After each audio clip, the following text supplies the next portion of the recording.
In an age of haughty monarchs and looming threats from mighty empires, one man was chosen to witness divine glory and proclaim both the judgment and mercy of the Lord.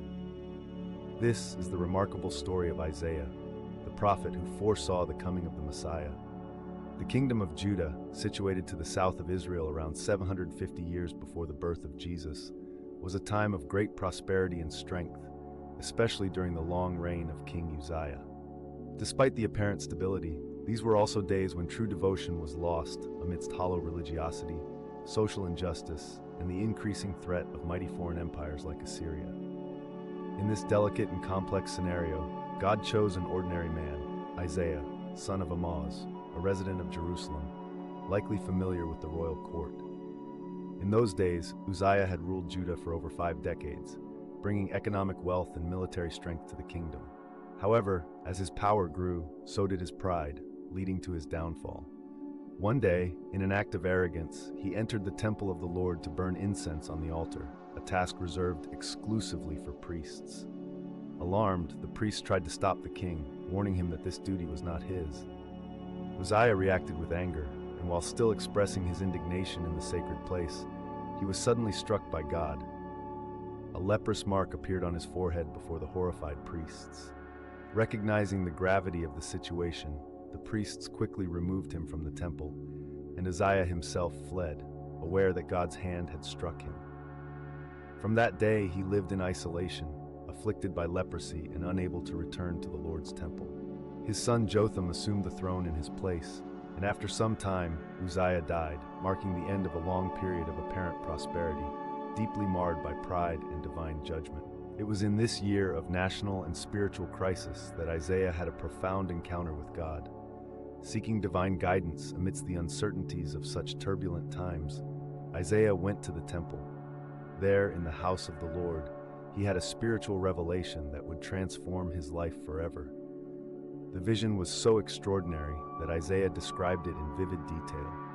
"I saw the Lord seated on a high and exalted throne, and the train of his robe filled the temple. Above him were seraphim, heavenly beings with 6 wings each. With 2 wings they covered their faces, with 2 they covered their feet, and with 2 they flew. And they were calling to one another, 'Holy, holy, holy is the Lord Almighty. The whole earth is full of his glory.'" The foundations of the threshold shook at the sound of their voices, and the temple was filled with smoke. Confronted with absolute holiness, Isaiah was deeply shaken and immediately recognized his sinful state, exclaiming in anguish, "Woe to me! I am ruined, for I am a man of unclean lips, and I live among a people of unclean lips, and my eyes have seen the King, the Lord Almighty." At that moment, one of the seraphim flew to him with a live coal in hand, taken with tongs from the altar. He touched Isaiah's lips with it and declared, "See, this has touched your lips. Your guilt is taken away, and your sin atoned for." After this purification, Isaiah clearly heard the voice of the Lord asking, "Whom shall I send, and who will go for us?" Without hesitation, Isaiah responded, "Here am I. Send me." The Lord then gave Isaiah a specific mission, but warned him of the difficulties he would face. His message would be rejected by many.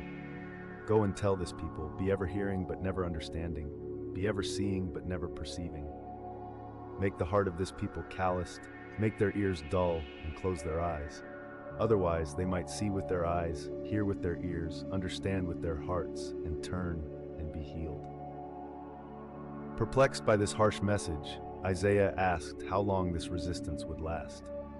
God replied that this situation would persist until the land was devastated by divine judgment and its inhabitants were taken captive. Yet a small, faithful remnant would remain, likened to a stump of a tree that retains life and can sprout again, a holy seed from which future hope would emerge. Years after Uzziah's death, his grandson Ahaz ascended to the throne of Judah. Unlike his grandfather in his righteous times, and also unlike his father Jotham, Ahaz was an unbelieving king who did not place his trust in the Lord. It did not take long for him to face a great threat. The king of Aram and Pekah, the king of Israel, also known as Ephraim, formed an alliance to invade Judah and dethrone Ahaz, planning to install a ruler subservient to their interests. Upon hearing this news, Ahaz and all the people were terrified. Their hearts shook like trees of the forest shaken by the wind. In fear, the king's first reaction was not to seek the Lord, but to seek help from the powerful and cruel Assyrian Empire, even if it meant subjecting himself as a vassal and paying heavy tributes. It was then that the Lord sent Isaiah to meet Ahaz. The prophet went to the aqueduct of the upper pool where the king was, taking with him his son named Shear-Jashub, whose name means "a remnant shall return," a silent yet powerful message. There, before the fearful king, Isaiah proclaimed the word of the Lord.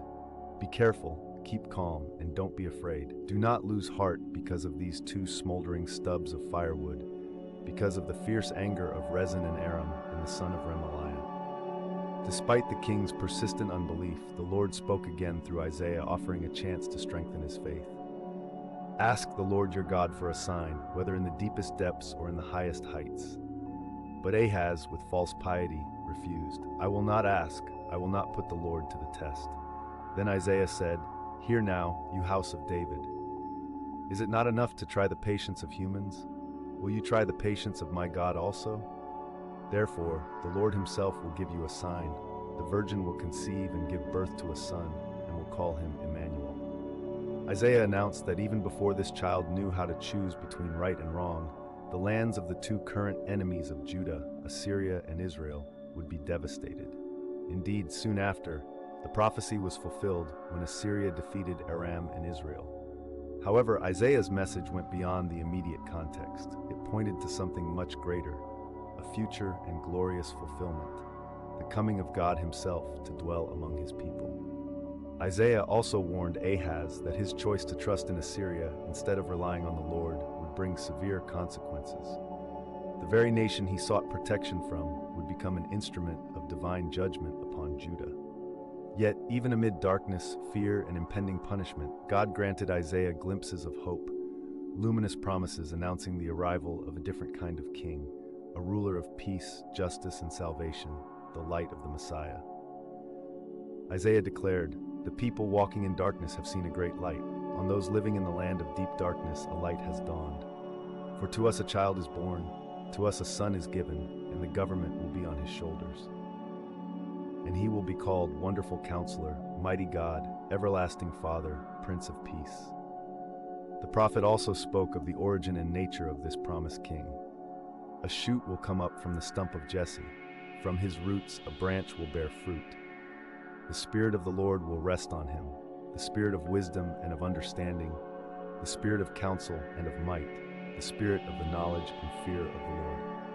In a time marked by unbelief and fear, Isaiah not only confronted the kings of his generation with the truth, but sowed the promise of an eternal kingdom. The years passed, and after the unfaithful reign of Ahaz, his son Hezekiah ascended the throne of Judah. Unlike his father, Hezekiah was a king who was just before the Lord. He trusted fully in God, ended idolatry, and restored true worship in the temple. As we reflect on the life and ministry of Isaiah, we are reminded of the profound impact of his prophecies. His words continue to resonate, offering hope and pointing directly to Jesus Christ, the Emmanuel, the suffering servant, the King who is to come. Isaiah's vision invites us today to live in holiness, recognize our sin, and embrace the promise of forgiveness and eternal restoration offered to those who trust in the Lord. Thank you for joining us on this journey through the life and ministry of the prophet Isaiah. His book is indeed an inexhaustible treasure of divine revelation, illuminating hearts through the centuries. If this presentation has blessed your life, we invite you to like, comment, and share this content. Don't forget to subscribe to our channel to continue exploring the riches of God's Word together. May the vision of the holy, just, and redeeming God, revealed through Isaiah's words, strengthen your faith and transform your daily walk. May the peace of Christ be with you.